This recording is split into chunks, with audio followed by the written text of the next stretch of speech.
Creo que es el ejemplo a no seguir Nicaragua.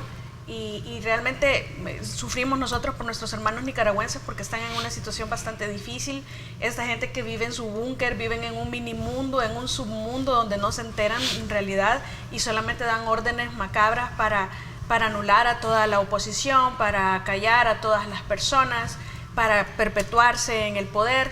Y qué terrible que no pueda hacerse nada. Para mí la situación se complica en el sentido que ya trasciende no solo el irrespeto a la institucionalidad de aquellos sectores que en realidad tratan de decir algo, tratan de justificar algo, sino que se vienen ya más una polarización extrema entre los seguidores de Ortega y aquellos que están en contra del régimen. La polarización se está volviendo mucho más extrema al grado de que posiblemente se pueda tener tal vez un conflicto interno peor que lo que se espera. Y para mí quizás lo más lamentable es el silencio de muchas voces. Ese derecho que un gobierno le puede pisotear a una persona es coartarle la libertad. Cuando nosotros estamos en la libertad de culto, que eso es lo que se está atacando en este momento, estamos viendo una franca guerra contra un tipo de creencia que es la Iglesia Cristiana Católica o católica como la quiera ver.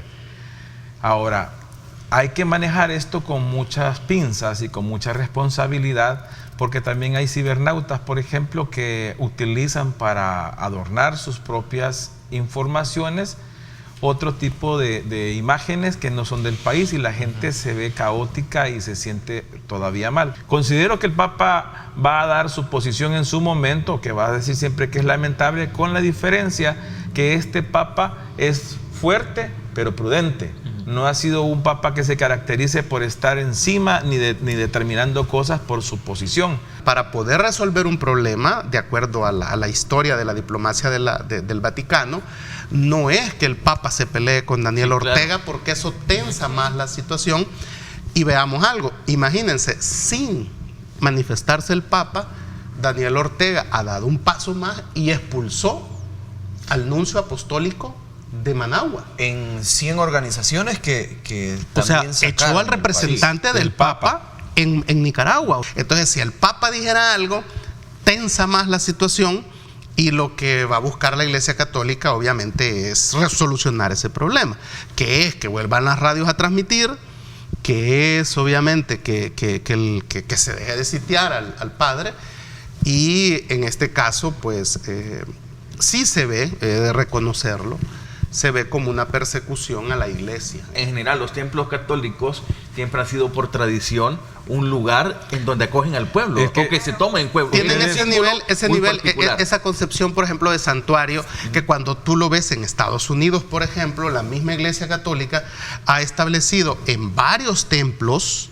En California, por ejemplo, yo visité una iglesia que es santuario, que es decir, allí un inmigrante sin documentos entra y no puede entrar el ICE a capturarlo, porque en Estados Unidos sí las iglesias tienen por ley una especie de fuero, ¿verdad? El señor presidente Ortega es el comandante Ortega.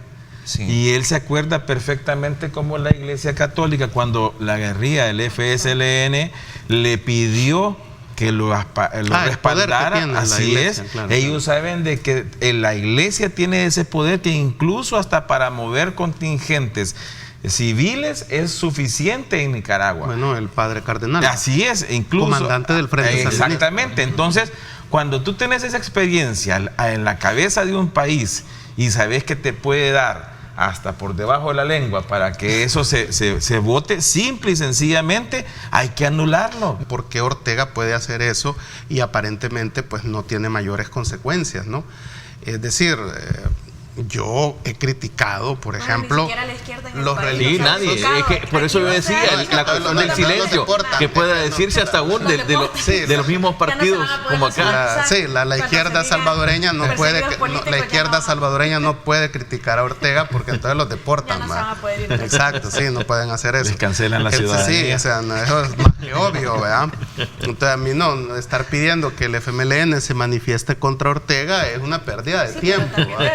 poco de vergüenza. No, porque así es la política. La política exterior suele ser muy hipócrita, ¿verdad? Sí. Eso es una de las cosas cuando vos estudias geopolítica, te das cuenta que, por ejemplo, la ética, la moral, Eso no existe en política Sí, sí, exterior. no existe. O son Existen Porque los intereses, Sí, existen los existen intereses.